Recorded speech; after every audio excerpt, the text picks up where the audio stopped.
Brictopian.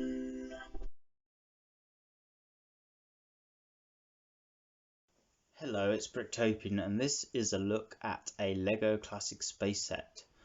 This set is a very small set, but it is very cool.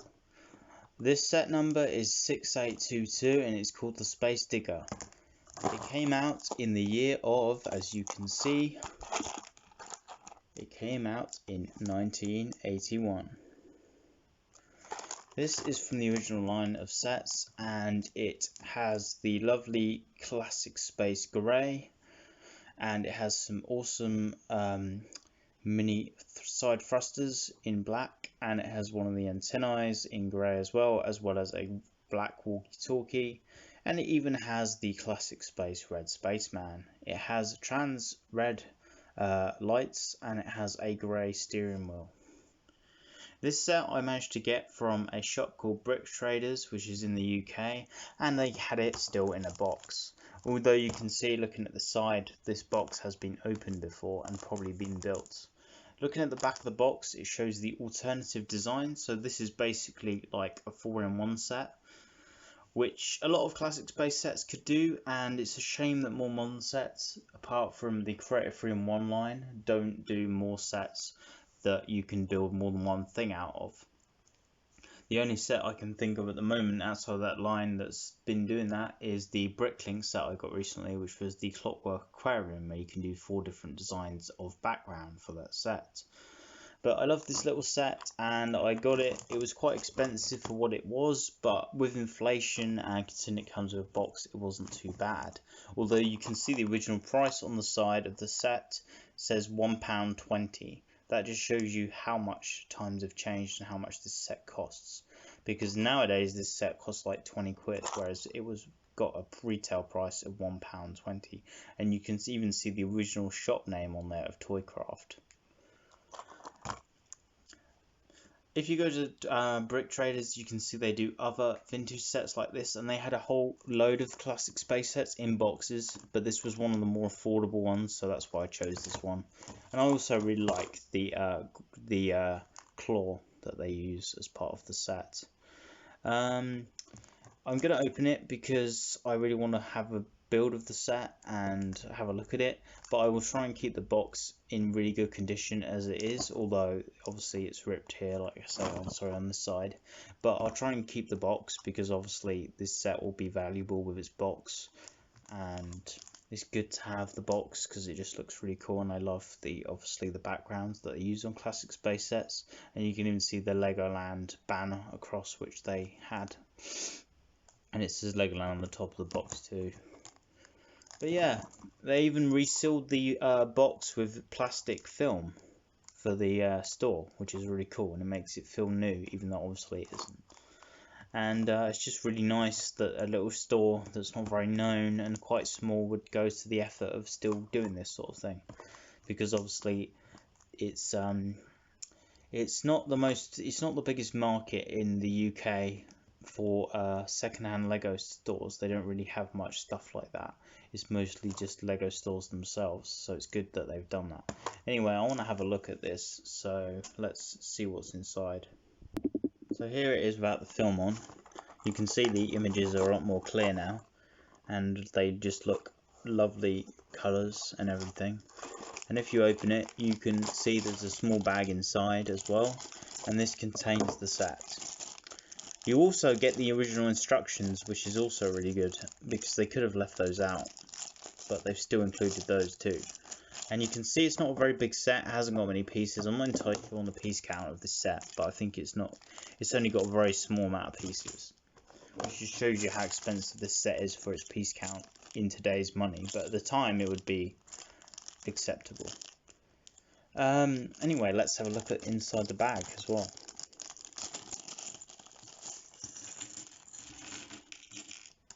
So this is the instruction manual.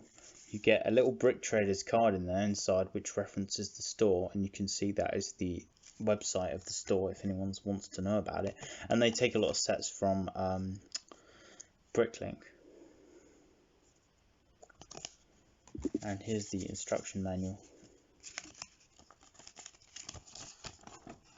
actually this is the, yeah, this is, on this side shows the alternative builds, 4 different designs, and on this side it shows the building instructions. And then you have this, which is a little guide to other sets, which looks really awesome. It shows you some other sets, and on the back it even shows you even more stuff. This is so cool because it shows you all the different top sets from Classic Space, including the Galaxy Explorer, which I have, and One Man Spaceship.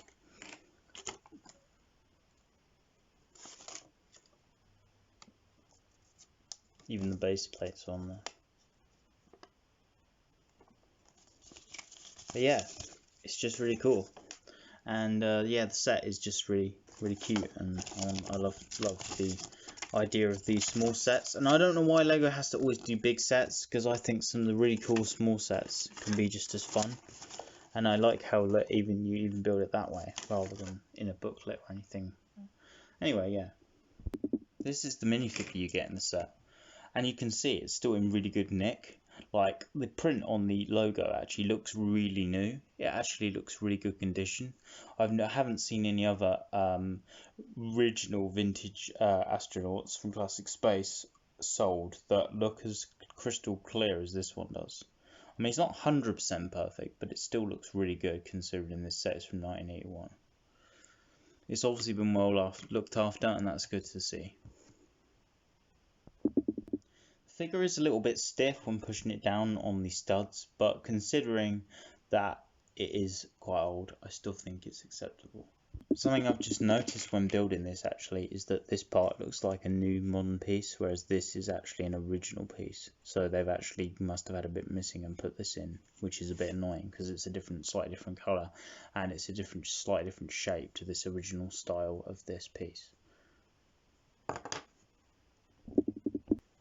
So now I finished the set, and you can see you actually get a spare 1x1 transparent plate, which is cool. This bit was a bit fiddly to actually attach the bit that grabs because it's quite old and the joints are a bit stiff. So it was a bit fiddly, but considering how old it is, I can forgive that.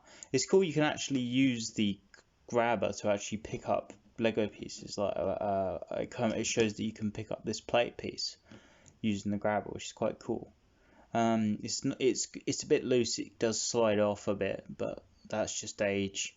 But it looks awesome, and I love the grabber bit and the way it looks, and how much articulation there is, because you can actually move this entire thing like a snake, and it does move quite well. And you can move the angles up, so you can have it like that, or you can have it straight down. You can do what you want, and it can close as well, close up, and it's just really cool, and I just love it. And you get a normal little aerial, and you get the steering wheel, and you get these awesome thrusters at the bottom. You get 4 of, which look really cool as well. They're a little bit tatty looking, but they're not too bad. Like I say, my only thought is I wish that this piece here was an original, because I think that's a modern piece. It just looks so cool, and yeah, you get the minifigure with it, which is obviously one of the highlights of any Classic Space set, in my opinion. And it's just great. It's just great to have this figure. And you can put it on the craft so that it can drive it and hover it around. But the problem is, you need to make sure you put it forward, because there's obviously the air tank will knock on something if you put it back at all. But there, see, and you can have it flying around, and it just looks really cool. I actually really love the alternative designs as well that you get in this set. I think they're really good. I actually probably like this design more than the main one, so I might do this one at some point, but at the moment I'm going to keep it as the main design. I even like that one. That one's probably my least favourite, but they're all really good. And for a set with so little parts, the fact there's any alternative builds is just amazing to me. And it just looks really cool. It looks so much better in person than it does, I think, in images and stuff, because it looks quite odd and obscure in certain pictures, but it just really works and just looks so cool. And I'm actually impressed by it. It's quite good, and considering it's such an older set, it's amazing that sets can be so good still, even now. And I wasn't around totally when, I wasn't around when this stuff was being made, but as someone who wasn't, I can still see the massive appeal of these sets and how good they are. So yeah, that's all I really need to see on this set. There's not a lot I can say, bad or good. It's just a small set, but it's all good really. There's nothing really bad I can't criticize it at all. And it looks good from every angle, and it just looks so cool to me. I just love it. And even though the claw bit, like I say, was a bit fiddly, it's still awesome even today. And I wish they would do more stuff like that now. I mean, they do have certain claws and stuff in Lego and little mechanisms and Technic stuff, but this is just awesome, and it's just a fun little set, and it would have been affordable, which is the main thing, and it's just so cool to see. But anyway, I hope you've enjoyed this quick review, and thanks for watching, and feel free to like and subscribe to more videos. See you soon. Goodbye.